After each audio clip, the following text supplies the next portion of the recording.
उठल रहे सखी राती के दियावा भूतल रहे ये सखी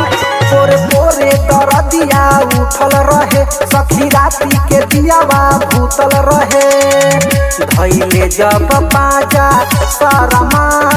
गईनी सखी रे जीजा के समान से छेदा गईनी सखी रे जीजा के समान से छेदा गईनी सखी रे सखी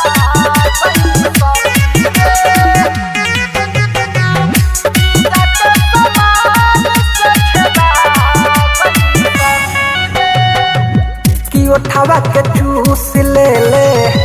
खजाना के लूट ले ले समझ ढूंढिए के उखरी धानों में कूट ले ले का कही कि उठावा के चूस ले ले खजाना के लूट ले ले समझ ढूंढिए के उखरी धानों में कूट ले ले धीरे धीरे पूरा गरमा गईनी सखी रे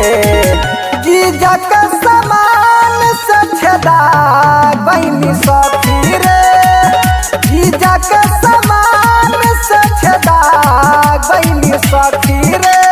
का कही जीजा के